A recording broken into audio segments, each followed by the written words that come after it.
Loué soit Jésus-Christ qui nous a fait le don de la vie. Sa grâce et sa paix soient avec vous. Monsieur Arnaud Dumouche, professeur de religion en Belgique, enseigne que la fécondation in vitro dans le mariage n'est pas illégitime, c'est-à-dire n'est pas un péché mortel conduisant à l'enfer. Il enseigne cela sur un site internet Gloria TV dans une vidéo appelée Mariage 15, la fécondation in vitro, théologie catholique. Or, on ne peut prétendre faire de la théologie catholique et contredire en même temps l'enseignement de l'Église. En effet, l'instruction Donum Vitae, publiée par la Congrégation pour la doctrine de la foi le 22 février 1987, et le catéchisme de l'Église catholique en ses numéros 2376 et 2377 enseignent le contraire de ce que M. Arnaud Dumouche enseigne.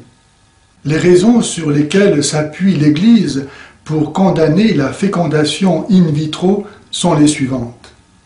La dignité de la procréation humaine demande que l'enfant soit le fruit de l'union conjugale et non d'une technique humaine.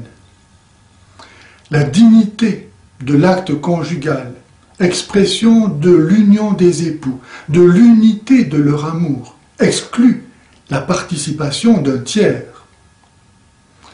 La procréation in vitro aujourd'hui implique la mise à mort des embryons dits surnuméraires.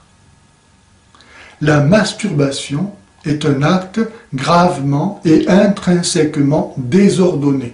Voici ce que dit l'instruction Donum Vitae. En conformité avec la doctrine traditionnelle sur les biens du mariage et la dignité de la personne, le jugement moral de l'Église demeure opposé à la fécondation homologue in vitro. Celle-ci est en elle-même illicite et opposée à la dignité de la procréation et de l'union conjugale, même quand tout est mis en œuvre pour éviter la mort de l'embryon. Pour toutes ces raisons, l'insémination artificielle homologue dans le cadre du mariage ne peut pas être admise.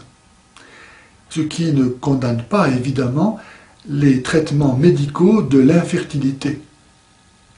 La fécondation in vitro entre mari et femme est donc un péché grave conduisant certainement à l'enfer, aussi vrai qu'un enfant n'est ni un droit ni un dû, mais un don sacré de Dieu. J'avertis donc M. Arnaud Dumouche du devoir grave pesant sur lui de réparer le péché de scandale causé par son enseignement par une nouvelle vidéo enseignant cette fois-ci celui de l'Église.